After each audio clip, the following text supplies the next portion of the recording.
좋으신 예수님, 좋으신 예수님, 좋으신 예수님, 참 좋으신 나의 예수님. 성령님, 좋으신 성령님, 좋으신 성령님, 참 좋으신 나의 성령님. 우리의 기도를 응답해 주시는 참 좋으신 나의 하나님. 한없는 축복을 우리에게 주시는 참 좋으신 나의 하나님. 우리 역삼 축복합시다. 백대 천배 마음대의 복을 받으세요. 좋으신 하나님처럼 좋은 성도가 됩시다. 좋으신 하나님처럼 좋은 성도가 됩시다. 좀 더 크게 해야 돼요. 아침 앉으셔도 힘을 짠해가지고 우리 하나님께는요 힘을 다하여 이렇게 말씀드렸거든요. 마음을 다하여 뜻을 다하여 주의 하나님을 사랑하라 이렇게 했기 때문에 다시 한 번 더 좋으신 하나님처럼 좋은 성도가 됩시다. 사람 보고 시작. 좋은 성도가 됩시다. 여러분 하나님의 자녀라면 우리 하나님 방금 찬양했듯이 좋은 하나님, 좋은 성도가 되어야 될 줄로 믿습니다. 오늘은 잔치가 회복되다라는 제목의 말씀인데요. 예수님의 사역은 잔치와 같은 사역입니다. 세례 요한은 광야에 외치는 자의 소리도 먹을 것도 안 먹고 금욕적인 사역을 했다면 예수님은 가는 곳마다 잔치가 열렸습니다. 그 예수님의 모습은 천국을 보여주기 때문에 천국은 잔치와 같습니다. 요한계시록에 예고하는 어린 양의 어린 잔치가 준비되어 있는 것입니다. 그래서 교회도 천국의 모형이기 때문에 잔치가 같습니다. 말씀의 생명의 양식, 그리고 식후에 여러분 예배 드리고 뒤에 영적인 예배 드리고 뒤에 육신의 음식 어떤 성도의 아름다운 교제, 이런 것들이 다 천국의 모형 잔치가 같다. 근데 여러분 잘 알듯이 한 3년 동안 지금 한국 교회는 코로나라는 생각지 못한 바이러스로 말미암아 이 잔치집이 되어야 될 교회가 기쁨이 사라지고 도리어 세상 사람들이 교회를 이단들 때문에 그렇겠지만 이상한 집단과 같은 그런 눈총을 받고 있습니다. 그뿐 아니죠. 지금 그러다 보니까 교회 안에 성도들까지 이 세상의 영향을 받아 서로 간의 불신과 의심의 눈으로 가까이 하기에 먼 당신이 되어버렸습니다.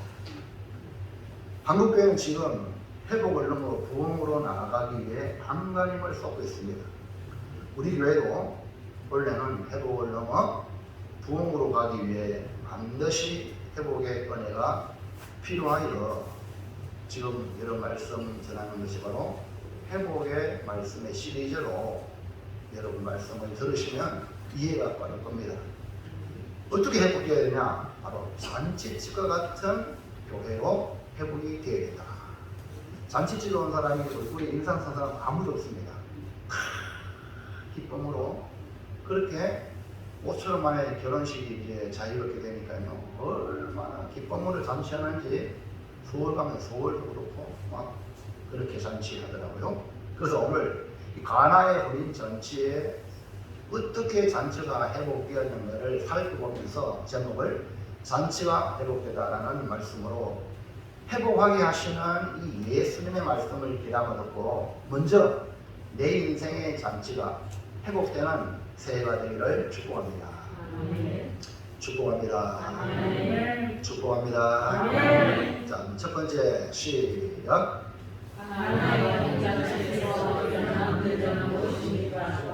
혼인 잔치가 이 땅에서 잔치 중에 가장 기쁨의 잔치잖아요.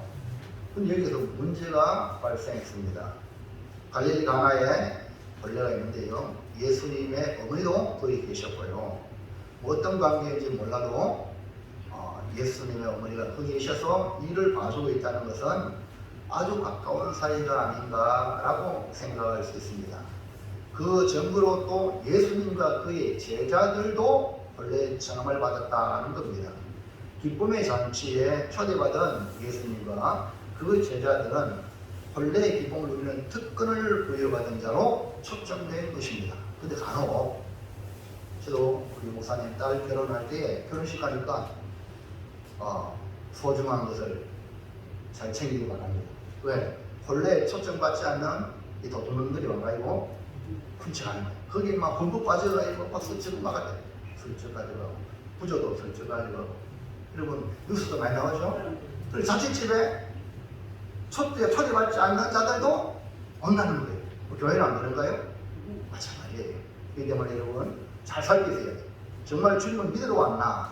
아니면 뭘 훔치러 왔나?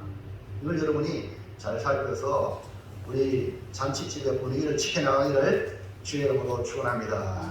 근데 문제가 발생했어요. 이 문제가 뭐냐? 요한복음 2장 1절 시작. 사흘째 되던 날 갈릴리 가나에 벌레가 있어 예수의 어머니도 거기 계시고 예수와 그 제자들도 벌레 청함을 받았더니 뭐라고요? 포도주가 떨어졌어요. 갈릴리 가나의 벌레에 문제가 뭐냐? 포도주가 떨어졌다. 이스라엘 사회의 이 혼인잔치는 아주 특별한 기쁨의 잔치요. 우리는 보통 낮에 하지만 이들은 또 밤에 저녁에 이렇게 하는 경우가 있죠. 그리고 이 잔치는 하루 이틀로 끝나는 것이 아니라 일주일 동안 쭉 계속되는 겁니다. 그렇기 때문에 이스라엘 사회의 이 잔치 아주 중요한 잔치의 재료가 뭐냐? 포도주인데 오늘 우리나라처럼 물이도 뭐 깨끗하고 그런 괜찮지만 그런 습기성이 많고 그러니까 이 포도주를 주로 음료로 사용을 하는데 특히 잔치집에 없었는데 이 내용이 바로 포도주입니다. 그래서 넉넉히 준비해야 되는데 아마 이렇게 초청을 많이 했는데 예상외로 많이 왔다든지 아니면 너무 많이 자식다든지 어쨌든 간에 이 포도주가 떨어진 거예요. 그러니까 포도주가 떨어지면 그 잔치는 기쁨이 상실되고 결국은 엉망이 되기가 쉽습니다. 그러므로 여러분 우리나라도 그렇잖아요. 참 못 살아도 빛을 내가지고 뭐 잔치하면요 풍성하게 남아돌도록 하지 않습니까? 근데 이 포도주가 떨어지니까 얼마나 큰 낭패인지 몰라요. 여러분 우리 인생에도 절대로 일어나지 말아야 할 일들이 일어난다면 얼마나 당황스럽겠습니까? 지금 가장 위급함을 느끼는 그 공간이 어디냐? 바로 포도주를 내오는 주방일 것입니다. 음식을 준비하고 공급하는 주방에서 가장 중요한 포도주가 떨어지니 이 잔치가 엉망이 되고 기쁨으로 와 있는 또 축하해주러 와 있는 손님들에게 기쁨 대신에 싸늘한 불이 아이고 이렇게 앞으로 이 집 뭐 행복했냐 뭐 이런 식으로 나쁜 생각을 넣을 수 있는 초잔치와 같은 분위기로 돌변하기 쉬운 상황이었어요. 잔치의 기쁨을 잃어버린 주방이 이제는 손님들에게 그 기쁨을 잃어버린 그 모습이 손님들에게 전가되는 그런 것은 시간 문제다. 이런 상황에 어떻게 이 문제를 풀어갈 수 있을까? 오늘 이 부분을 여러분의 개인의 내 인생의 잔치의 문제로 접근하고 여러분의 가정의 잔치에 접근하고 오늘 우리 교회의 잔치에 접근을 한번 대비를 해보시고 문제를 해결하는 답을 얻는 축복의 시간 되길 바랍니다. 자, 둘째로 시작. 문제를 발견한 마리아는 어떻게 대처합니까? 주방의 상황을 가장 잘 알고 있는 마리아. 왜 도와주니까? 포도주가 떨어진 걸 알았어요. 문제를 발견하고 기쁨의 잔치가 망치기를 위해 처했을 때에 마리아는 어떻게 대처했습니까? 1번 시작. 만물을 강구하기 위해 사실을 예수님께 알렸다는 것입니다. 마리아가 예수님께 사실을 알렸다. 지금의 위기를 직감하고 어찌까지 분위기를 망치지 않고 해결하는 마음에서 방법을 강구하려는 행위 아니겠는가. 이거를 좀 우리 인간적으로 생각한다면 예수님과 그의 제자들도 초청을 받았죠. 그러니까 인간적으로 생각하면 예수님 머리 그리거나 막 이제 뭐 이제 떨어졌으니까 적당히 아이고라는 이제 원래 가야 됩니다 하고 나가면은 여러분 사람 한두 명 나가면 분위기가 또 나가는 분위기 아닙니까? 그러면은 포트가 떨어져도 다 가버리면 더 이상 그 문제가 드러나지 않잖아요. 그래서라도 혹시나 이런 방법으로 해결하지 않겠는가 하는 생각도 해볼 수 있습니다. 자, 볼까요? 2장 3절 시작. 포도주가 떨어지니라 예수의 어머니가 예수에게 저들에게 포도주가 없다 하니. 그러니까 이 포도주가 떨어진 현상을 이렇게 마리아는 뭐라고 표현하냐? 저들에게 포도주가 없다, 떨어진다 하는 말과 없다 하는 말은 같은 의미지만 하늘과 땅 차이. 이것은 너무나 위급한 상황임을 마리아는 예수님께 이야기한 것입니다. 포도주가 없다고 알려주는 이 마리아의 모습에 이 위기의 상황을 예수님이라면 어떻게 할 수 있을까? 이런 거죠. 예수님이 행하시는 이적을 많이 목격했을 것. 즉 어릴 때부터 하나님의 아들로서 때로는 그런 역사들이 집안에 많이 있지 않았겠느냐. 때로는 또 여기 보니까 요셉이 아버지가 안 나와요. 아버지가 안 나온다는 것은 아버지가 목수인데 일찍 돌아가셔가지고 이 가정에 책임을 질 자가 가장인 예수님이기 때문에 어머니라도 모든 문제를 가장인 예수님에게 수의하게 되어 있는 거 아닙니까? 그래서 수의하는 거 아니겠는가. 그런데 이런 모친에게 예수님은 우리가 듣기에 민망할 정도로 내정한 말씀으로 거절합니다. 2장 4절 시작. 예수께서 이르시되 여자여 나와 무슨 상관이 있나이까? 내 때가 아직 이르지 아니하였나이다. 포도주가 없다고 알려준 어머니 마리아에게 예수님의 한 말은 도무지 이해가 되지 않습니다. 물론 여기 여자여 하는 낮추어하는 말이라 최고의 존칭의 여자여 이 말이에요. 그러니까 여러분 예수 십자가에 못 박힐 때도 여자여 이렇게 이 여자라는 우리 낮추어 우리 한국적인 풍토로는 낮추어 부르는 말 같지만 그게 아니라는 말이에요. 아주 존칭의 말이 여자여. 근데 문제는 나와 무슨 상관이 있느냐. 만약에 보통 이제 자녀 입장이라면 어머니가 그렇게 말하면 어떻게든지 그 문제를 해결하려고 그러면요 내가 제자들과 함께 가겠습니다 이거죠.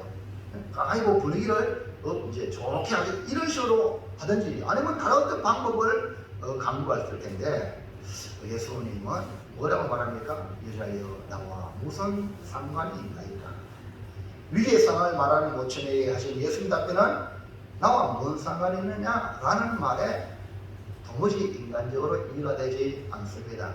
이 말은 포도주가 떨어진 이 상황이 나와 무슨 상관이 있습니까? 라는 말로 들릴 수 있지만 그러나 포도주가 떨어진 상황이 예수님과 상관이 없다는 것으로 이해를 한다면 뒤에 예수님이 물로서 포도주를 만드실 필요가 없다는 거죠. 그러니까 인간적으로는 예수님이 마리아의 아들로서 인간적으로는 상관이 없는 일이겠지만 예수님은 하나님의 아들로 우리 인생의 문제를 해결하러 오신 분이잖아요.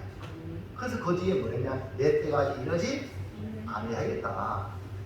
왜냐하면 뒤에 보면 예수님은 하나님의 아들로서 물을 변하여 뭘 만들었다고요? 포도주를 만든 이런 일본이 예수님을 어떻게 믿느냐? 인간적으로 예수님의 성품이 좋아가지고 믿느냐? 아니면 날 구원하신 구주 예수님 믿느냐? 이 차이가 신앙생활의 하늘과 땅 차이입니다. 그러니까 예수님은 어머니 마리아와의 이 모자 관계에서 상관이 없는 일이고 그렇지만 실상은 예수님은 하나님의 아들로서 이제 하나님의 일을 시작하는 시점이 됐기 때문에 먼저 어머니 마리아와 자신의 관계를 정립할 필요가 있는 겁니다.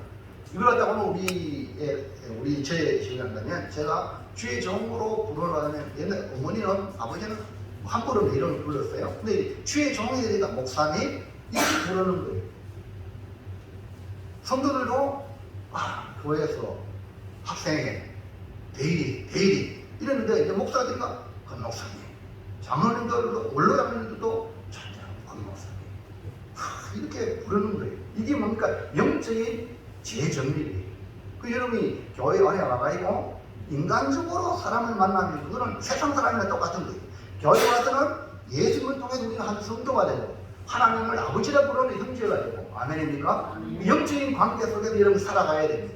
근데 교회 안에 와서도 동네 사람 하는 것처럼 함부로 말하고 함부로 행동하고 이거는 아니에요. 지금 예수님이 하신 말씀이 바로 이제 예수님이 마리아, 육신의 어머니 마리아와 새로운 정립, 나는 하나님의 아들로서 이 일에 대해서 관계한다는 것을 보여주고 있는 거죠. 그래서 나가 무슨 상관이 있느냐 이 말은 이 육신의 모친의 관계에서는 아무런 이 일에 대해서 다리 없다 이 말입니다. 그러나 영적인 이제 혈육 관계가 아니라 영적인 하나님의 그 아들로서 이 땅에 와서 인생의 문제에 개입하신다는 신호인 것입니다.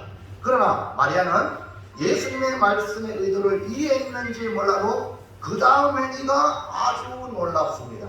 2번 시작. 무슨 뜻인지 확실히 몰라도 하나님에게 순종하도록 했습니다. 자, 이게 무슨 말입니까? 무슨 뜻인지는 예수님이 하신 말씀이 100% 다 이해는 못했을지라도 예수님은 그 아이들에게 마리아가 가면서 아이들에게 너희는 예수님 말씀을 들어라 순종하도록 했다는 거죠. 이것은 놀라운 기적을 이루는 바탕입니다. 여러분 자녀들도요 부모에게 가장 중요한 기본이 순종이에요. 이게 안 되면 물론 부모가 잘못된 부모는 자식에게 잘못된 것을 가르칠 수 있어요. 그러나 이 자녀가 그대로 있습니까? 성숙이 되면 옥석을 가립니다.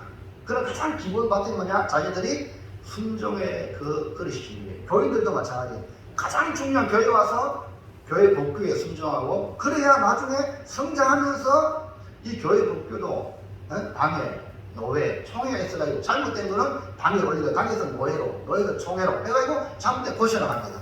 아멘입니까? 근데 기본바탕이 순종이 없는 사람은요 이거는 아무것도 아니에요. 그렇기 때문에 가장 중요한 축복의 기본바탕이 순종이다. 하나님은 우리에게 뭘 바라느냐? 하나님 완벽하죠. 맞습니까? 하나님 아닙니까? 그러면 하나님을 믿는 성도는 하나님 앞에는 무조건 순종이에요. 마리아는 예수님 말씀에 완전히 이해되지 않았지만 하인들로 하여금 너희는 예수님 말씀에 순종하도록 일러줍니다. 요한복음 2장 5절에 시작. 너희 어머니가 하인들에게 이르되 너희에게 무슨 말씀을 하시는지 그대로 하라 하니라. 마리아가 예수님이 하나님 아들로서 역사하실지는 몰라도 하인들에게 부탁하는 말 무슨 말씀을 하시든지 그대로 하라. 요거를 인간적으로 봤을 때는 이 마리아가 그러니까 남편이 죽고 난 뒤에 예수님이 가장으로서 가정을 이끌어올 때 예수님이 하는 일들마다 잘 됐어요? 못 됐어요? 빨리 됐다고 말이에요. 상상을 해보시라고. 그러니까 하나님의 아들이라는 걸 부채치고 우리 집안의 가장으로서 예수님께 문제를 마리아가 얘기했다는 것은 예수님이 하는 일들이 가장으로서 집안에서 잘했어요? 못했어요? 머리가 돌아가잖아요. 그 예수님도 마리아도 예수님이 아들이지만 하는 일처리가 대단하다는 거예요. 그래서 하인들에게 너는 무슨 말씀하든지 저 예수의 말씀 들어라. 할렐루야. 그러니 가장 여러분 하나님 앞에 지혜를 구하시기 바랍니다. 하나님을 머리를 두고 겸손하게 여러분 가정을 이끌어가야 가정이 복이 됩니다. 그러니까 평상시 예수님이 가장으로서 그 가정을 잘 이끌어갔고 또 기이한 일들은 문제를 풀어가는 이런 일들에 마리아가 늘 문제를 상의했다는 겁니다. 그러니까 마리아의 남편 요셉이 등장하지 않는 것이 바로 이미 요셉은 세상을 떠나지 않았느냐. 그러니까 그 집의 가장으로 예수님이 가정의 모든 일을 도맡아 했다는 겁니다. 그러니까 어머니 마리아가 예수님께 포도주가 없다는 사실을 알고 해결해 줄 것이라는 기대를 가지고 있었던 것은 평상시 가정의 문제를 해결하는 예수의 모습을 경험적으로 알았기 때문에 마리아는 하인들에게 순종해라. 근데 예수님이 이제는 마리아의 아들로서가 아닌 하나님의 아들로서 하나님의 일을 실정함에 있어서 자신의 정체성을 알려줄 필요가 있기 때문에 뭐라고 말합니까? 바로 이 자리에 나와 무슨 상관이 있나이까? 그리고 내 때가 이러지 않나이까? 이 말을 한 것입니다. 마리아는 예수님 말씀을 이해했는지 몰라도 화인들에게는 분명하게 말씀하기를 너희에게 무슨 말씀을 하시든지 그대로 하라고 일러줍니다. 즉 순종하라고 명령합니다. 오늘 우리는 크고 작은 문제로 걱정하고 실험하고 있습니다. 이 마리아의 대처 방법을 통해서도 우리가 이 사실을 직시하고 알리듯이 가장에게 알리듯이 또 우리는 하나님께 기도하듯이 교회 모든 일은 담임 목사한테 수의하고 또 여러분의 개인의 가정의 문제도 담임 목사가 수의하는 것이 영적인 관계. 이것이 이 마리아를 통해서 배우시기 바랍니다. 때로는 믿음이 없어서 의심을 가지고 있을지라도 하나님의 말씀이라면 순종하는 자세가 절대 필요합니다. 예? 이거 하나님의 말씀입니다. 성경의 말씀. 그러면 무조건 순종이야. 더 이상 의논할 것도 없어요. 사람의 말도 여러분요, 순종하면요, 놀라운, 우리 이런 말 있어요. 어른 말 들으면 자랑하도 여기 생깁니다. 영적인 질서로 깨달으시기 바랍니다.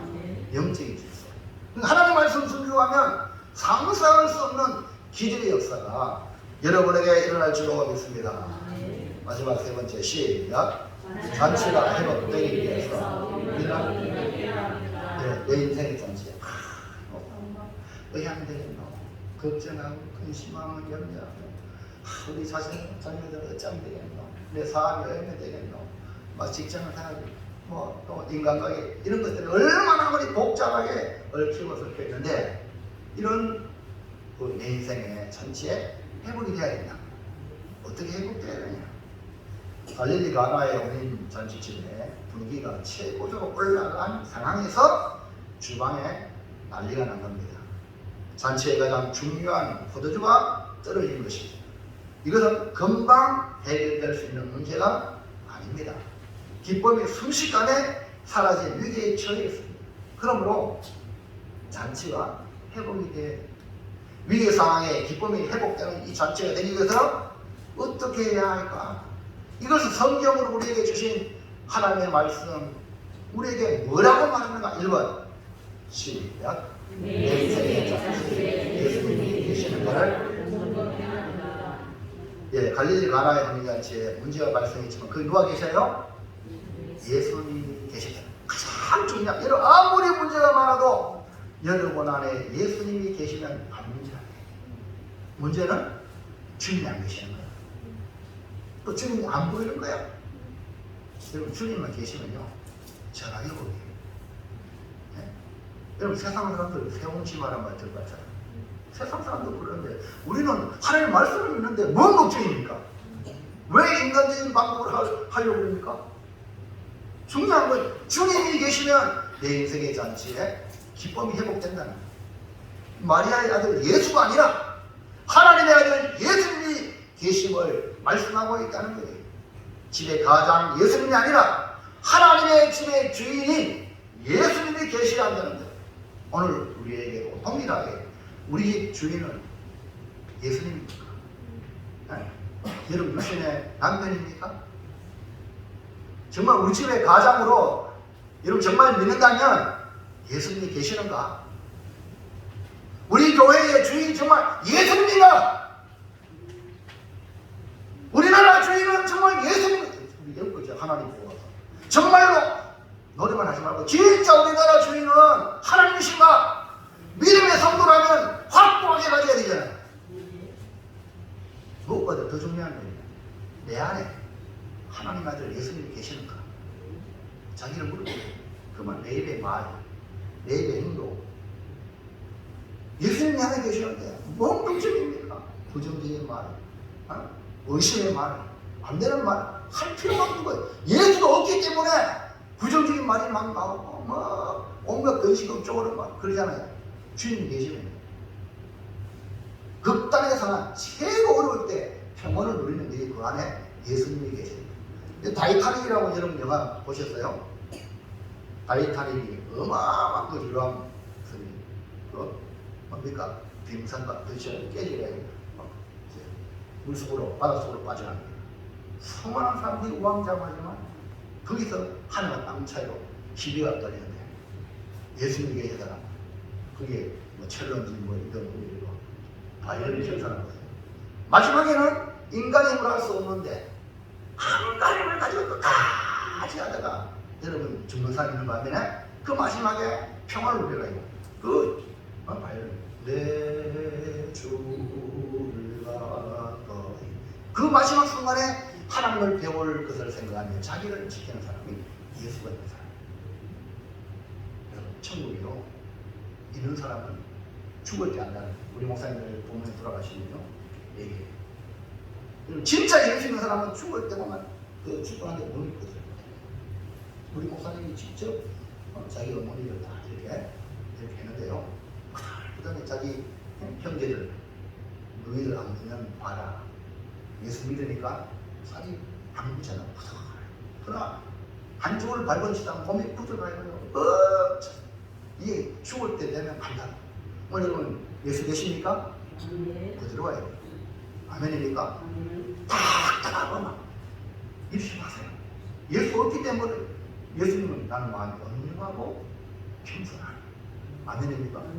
예수 있는 사람 되길 바랍니다. 내 인생의 잔치가 회복되려면 예수님이 계셔야 돼요.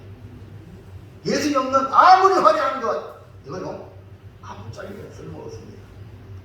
여러분 빌립보서 1장 20절 볼까요? 바울이 말했어요. 시작. 나의 간절한 기도와 소망을 따라 아무 일든지 부끄러워하지 아니하고 지금도 전과 같이 온전히 담대하여 살든지 죽든지 내 몸에서 그리스도가 존귀하게 되게 하려 바랍니다.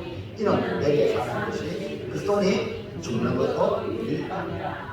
이 바울은 내게 지금 이 빌립보는 감옥에서 기록을 했어요. 그러니까 내 안에 사는 이가 예수 그리스도를 확실히 믿고 살아갈 때에 죽음도 두려워하지 않고 도리어 죽는 것도 유익한. 우리가 보면 죽으면 끝장난다 그래요. 아니 우리의 죽음은 죽는 것도 유익을 끼친다는 거예요.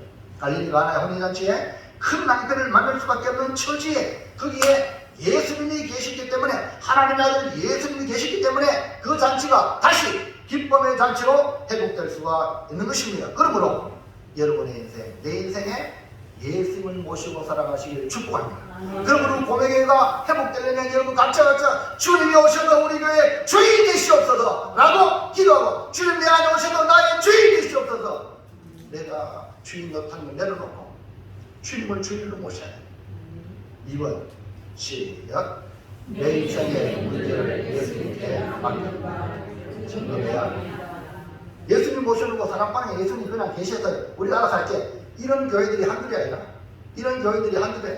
주님이 주인으로 와 계시면 모든 문제를 주님 어떻게 됩니까? 상의해야 되는데 그냥 계시다고 우리가 다 마리아는 직접적인 자신의 문제가 아님에도 불구하고 잔치를 살리기 위하여 연애자인 예수님께 알렸습니다. 물론 가장인 예수님께 알렸겠죠. 그러나 예수님은 하나님의 아들로서 응답을 하십니다. 오늘 우리의 삶에 일어나는 크고 작은 일들, 내 힘으로 어찌할 수 없는 문제를 전전긍긍하지 말고 사람들에게 알리기 전에 예수님 이 문제 어떻게 해야 되겠습니까? 그분께 맡겨보세요. 오늘 우리 모든 문제를 맡아서 해결하시는 걸 이 땅에 오신 예수님이죠. 그래서 주님 그래서 수고하고 무거운 짐자들아 다 내게로 오라. 누구에게 오라? 예수님께 오라. 주님이 해결해 주겠다는 거예요. 자, 베드로서 5장 7절 시작. 너희 염려를 다 주께 맡기라. 이는 그가 너희를 돌보시리라. 아멘입니까? 너희 염려 다 주께 맡기라. 하나님이 돌봐준다. 해결해 준다. 그 다음에요 10편 55편 22절 시작. 내 짐을 여호와께 맡기라. 그가 너를 붙드시고 의인의 여dom함을 영원히 받아가지 아니하시리라. 하나님의 백성이 흔들리고 좌왕우왕하는 거 하나님 원치 않는단 말이에요. 딱 이 자리에 지켜 있는 걸 원하세요. 그리고 문제는 다 누가 해결하세요? 주님의 얘기하신 무릎을 딱 붙들고 있다. 기억하시기 바랍니다. 누가 나를 붙들어요? 주님이 나를 붙들고 있기 때문에 흔들리지 말라 이 말입니다. 마리아가 예수님께 고도주가 떨어진 문제를 맡긴 것 같이 가장으로 맡겼다 해도 이건 마리아는 잘하는 거예요. 오늘 우리 예수님 우리 교회 주인이잖아요. 네? 우리의 구주잖아요. 그럼 여러분의 모든 문제를 예수님께 맡기시기를, 예수님께 아뢰시고 맡기시기를 주의 이름으로 축복합니다. 3번 시작. 무슨 말씀을 주시든지 예수님께 순종하는가를 증거해요. 오늘 다시 말씀을 받는 시간인데 이런 순종하려고 말씀을 받으셔야 돼요. 하나님 내게 무슨 말씀을 하든지 내가 순종하겠다. 내게 무슨 말씀을 주신다. 그거를 찾아야 돼. 말씀을 읽는 시간에. 그래야 여러분 삶 속에 이 말씀 내가 순종해야지. 아멘입니까? 근데 비행 덜 가면 안 되는 거예요. 세상 국장 구비오듯이 국장 재미있네 재미없네 이게 아니란 말입니다. 말씀을 받으러 오셔야 돼요.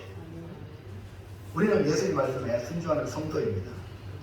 어떤 말씀을 주시든지 순종한다면 기쁨의 잔치가 베풀 것입니다. 여러분 순종이 무엇입니까? 순종은 마리아가 하인에게 한 말에 그 정의를 내릴 수 있죠. 하인들의 머릿속에 무슨 말씀을 하시는지 그대로 하라. 시사선택이 아닙니다. 여러분 교회 와서 시사선택 목사님 이건 하고 이건 안 하겠습니다. 이건 세상적인 그 입장에서도요. 직장에 와서 저거 들렸다. 직장에 나가도 그래요. 위에 상사가 왔을 때에 뭐든 시키면 저 사람 뭐 되게 일어나오는데 뭐 불평이 나오고 이러면 잘라버려요. 네? 얼마나 힘들겠어요. 일하기가. 순종해도 힘드는데 해나가기가. 그러니까 여러분 우리는 하나님 믿는 백성 아닙니까? 그래서 순종은 뭐냐? 무슨 말씀을 하시든지 그대로. 아브라함이요 100세 때 아들 얻었잖아요. 이 사람. 그 아들을 청년 준비했죠. 모리아산에 번제로 바쳐할 때 아브라함이 그 밭이 쉬웠을 거예요. 이거 말도 안 되는 거예요. 이방인들이 하나님인데 하나님이 말씀하시다니 얼마든지 하나님께 항변할 수 있어요. 그런데 아브라함은 하나님을 믿기 때문에 그대로 순종하죠. 여러분 우리 하나님은 우리에게 우리의 믿음의 분량만큼 말씀하신다. 믿음도 안 되는데 순종하라고 주지 않아요. 그러니까 여러분의 말씀에 감동이 오고 어떤 일을 맡을 때 내가 이걸 감당할 수 있겠구나. 하나님이 충분히 감당할 수 있기 때문에 이 일을 시키는구나. 이렇게 긍정적인 마음으로 받아들여가요. 순종하려고 하시기를 주님의 이름으로 축복합니다. 그러니까 이 하인들은 마리아의 말대로 예수님이 무슨 명령을 내려도 순종했습니다. 거기에 두세 똥들은 유대인의 전기의식에 따라 두세 똥들은 돌 항아리가 놓여있는데 예수님께서 진짜 하인에게 명령합니다. 2장 7절 시작. 예수께서 그들에게 이르시되 항아리에 물을 채우라 하신즉 아무까지 채우니. 오늘은 하인이었기 때문에 사람한테 무슨 일을 부탁하면 이거 이렇게 하려고 하니까 이렇게 해주세요 해야 들을 똥 만듭니다. 맞죠? 근데 항아리에 물을 채워라. 하인들은 마리아의 말을 들었지? 말을 채우니까 여러분 교회 와서 여러분 웬만하면 포를 달지 말고 그냥 순종해 보세요. 기적이 일어날 적이 있습니다. 이 하나님이 그렇게 했어요. 물을 채우다 하니까 얼마나 순종을 잘했든지 아무까지 가득 채웠어요. 그 다음에 보세요. 시작.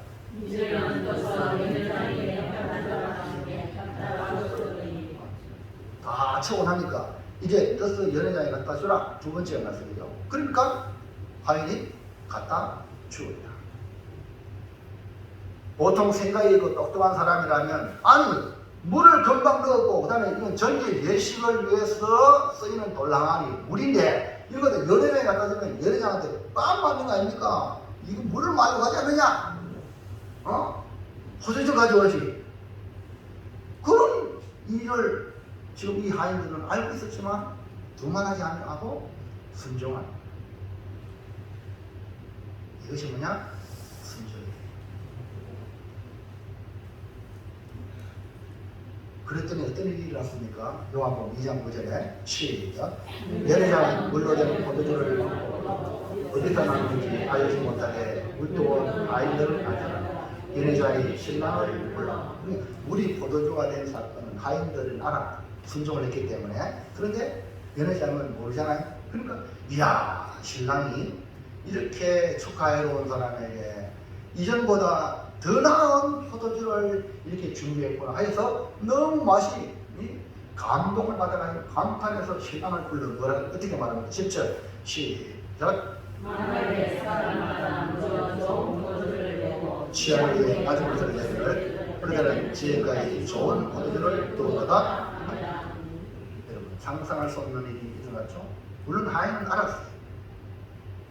물동원 하인은 또 물 넣었고 물을 뜰 때 포도주라는 걸 알았어요. 근데 연회장은 모르기 때문에 맛을 보더니 그 맛이, 물론 하인들은 맛은 안 나겠지. 와, 연회장 보고 너무 이야 진짜 보통 맛이 아니구나 하여 기쁨이 충만하여 신랑을 불러 칭찬. 완전히 잔치가 회복됐습니다. 우리 기독교는 이전보다 이유가 더 좋은 관계로 되어지는 이 기독교입니다. 아멘입니까? 우리 믿음의 관계는요, 처음 만날 때보다 점점점 친해지는 것이 진짜 성도 간의 교제예요. 이걸 여러분이 회복하셔야 돼요. 인간적인 관계는요, 가다가 등에 칼을 꽂습니다. 정치하는 분 보세요. 좋았다가도 언제 핵 돌잖아요. 다 그가 예수 없기 때문에. 천국에 있는 사람은 절대 그럴 수 없어. 가릅니다. 예수님 대신했죠? 천국이 없고, 그러니까 그런 짓 하잖아요. 결국 자기가 자살해 죽잖아요. 이 땅에서. 그 여러분, 예수가 있으면요, 절대 인간관계를 나쁘게 못합니다. 더 좋게 하고, 어떻게 하든 더 낫게 하고. 이것이 예수가 있는 사람입니다. 사랑하는 성도 여러분, 우리 인생도 또 마찬가지입니다. 잔치와 같습니다. 그러나 가나의 혼인잔치와 같이 포도주가 모자라 떨어지고 없어진 잔치일 수도 있습니다. 오늘 우리 삶에 기쁨을 잃어버린 성도 없습니까? 다시 회복하시기를 축복합니다. 잔치가 회복되길 바랍니다. 기쁨이 회복되길 바랍니다.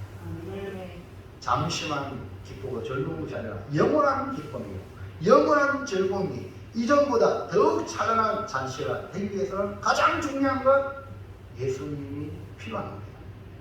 예수님을 모시고 또 예수님께 모든 걸 맡기고, 그리고 예수님 말씀하신다면 아멘 하여 순종하여 천국의 기쁨을 이 땅에서 누리는 귀한 성도가 되시기를 주의 이름으로 축원합니다. 결단합니다. 시작. 잔치가 회복되라. 포도주가 떨어지는 것 같이 내 인생의 잔치에 기쁨을 잃었다면 잔치가 회복되도록 예수님을 모시고 맡기고 주의 말씀에 순종하겠습니다.